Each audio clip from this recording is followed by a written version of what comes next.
नमस्कार, मैं हूं मेघा चंदन। आप देख रहे हैं एपीसी वर्ल्ड न्यूज। शुरुआत करते हैं बिजनेस हिंदी बुलेटिन की हेडलाइन से। यूपी कैबिनेट ने शहरों में सड़क बुनियादी ढांचे में सुधार के लिए 500 करोड़ रुपए की योजना को दी मंजूरी। उत्तर प्रदेश के पहले सोलर सिटी में परिवर्तन की ओर है अग्रसर अयोध्या। एल&टी हाइड्रोकार्बन बिजनेस ने गैस कंप्रेशन प्लांट्स के लिए मिडिल ईस्ट में जीता कॉन्ट्रैक्ट। भारत ब्रिटेन के बीच अक्टूबर के अंत तक एफटीए समझौते पर हस्ताक्षर होने की संभावना। पीडब्ल्यूडी उत्तर प्रदेश ने उन्नाव में रेजिडेंशियल बिल्डिंग के निर्माण के लिए बोलियां की आमंत्रित। एल&टी कंस्ट्रक्शन को अपने वाटर एंड एफिलिएंट ट्रीटमेंट बिजनेस के लिए मिला महत्वपूर्ण ऑर्डर। अब खबरें डिटेल्स में। उत्तर प्रदेश सरकार ने सभी शहरों में इंटरनेशनल स्टैंडर्ड्स की सड़कें बनाने के लिए 500 करोड़ रुपए की योजना chief minister green road infrastructure development scheme को मंजूरी दी है। आधिकारिक विज्ञप्ति में कहा गया है कि मुख्यमंत्री योगी आदित्यनाथ की अध्यक्षता में राज्य मंत्रिमंडल की बैठक में उत्तर प्रदेश में बढ़ते शहरीकरण के कारण सड़कों पर आंतरिक वाहनों को बोझ को कम करने और परिवहन में आसानी बनाए रखने के लिए उद्देश्य से ये योजना को मंजूरी दी गई है।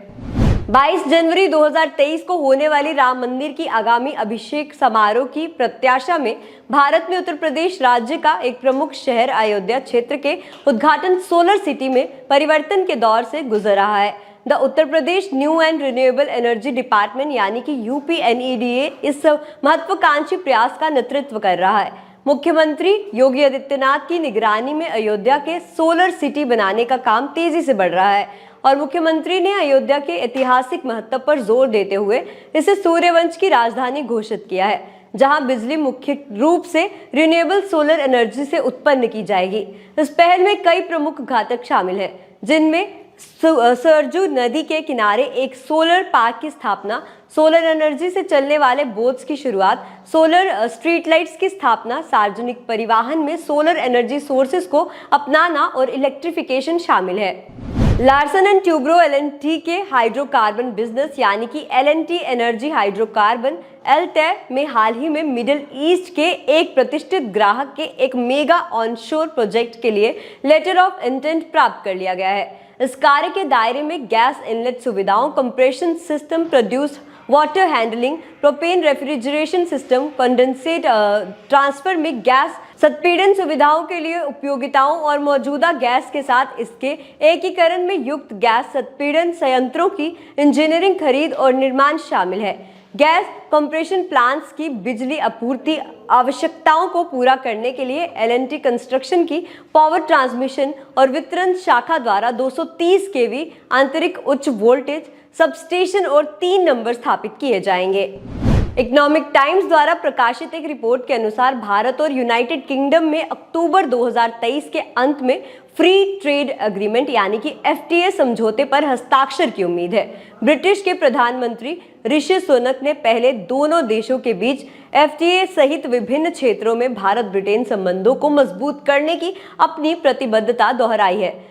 Official UK department for business and trade यानी कि डीबीटी फिगर्स के आंकड़ों के अनुसार 2022 में यूके इंडिया बायलैटरल ट्रेड अनुमानित 36 बिलियन पाउंड था और एक अधिकारी ने कहा है कि यूके में 30 सदस्यीय आधिकारिक प्रतिनिधिमंडल ने शेष मुद्दों को सुलझाने के लिए सोमवार को यहां भारतीय टीम के साथ मुक्त व्यापार समझौते के लिए अगले दौरे की बातचीत शुरू की थी, ताकि दोनों देश जल्द ही वार्ता समाप्त कर सके।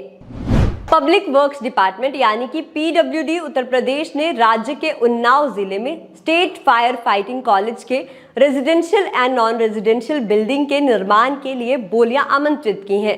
इस कार्य में स्टेट फायर फाइटिंग कॉलेज के रेजिडेंशियल और नॉन रेजिडेंशियल बिल्डिंग्स भवनों के निर्माण के लिए डिजाइन, इंजीनियरिंग और प्रोक्योरमेंट शामिल है।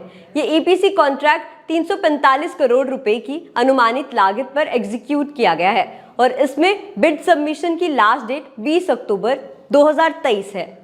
L&T कंस्ट्रक्शन ने घोषणा की कि उसके वाटर एंड एफ्लुएंट ट्रीटमेंट यानी कि वेट बिजनेस ने चंबल नदी से चित्तौड़गढ़ जिले के 648 गांवों के लिए जल जीवन मिशन पैकेज 1 के तहत वाटर सप्लाई प्रोजेक्ट के निर्माण के लिए public health engineering department Rajasthan से इंजीनियरिंग खरीद और निर्माण आदेश प्राप्त किया है। प्रोजेक्ट के दायरे में 7 संरचनाएं कुल क्षमता 175 mlg और 3 जल उपचार संयंत्र यानी कि 1800 किमी के परीक्षण और वितरण पाइपलाइन कुल क्षमता 21,600 किलोलीटर के 13 साफ जल भंडार, 13 पंप हाउस, कुल क्षमता 31 ओवरहेड सर्विस जलाशय शामिल हैं। 4,850 किलोलीटर के 22,000 कार्यात्मक घरेलू नल कनेक्शन के साथ साथ संबंधित इलेक्ट्रोमैकेनिकल और इंस्ट्रूमेंटेशन कार्य शामिल हैं। L&T ने कहा कि परियोजनाओं में 10 वर्षों के लिए संचालन और रखरखाव सहित संचालन और स्कैडा कार्य भी शामिल हैं। एपीसी वर्ल्ड न्यूज के अभी के बुलेटिन में फिलहाल इतना ही। आप देखते रहिए एपीसी वर्ल्ड न्यूज। नमस्कार।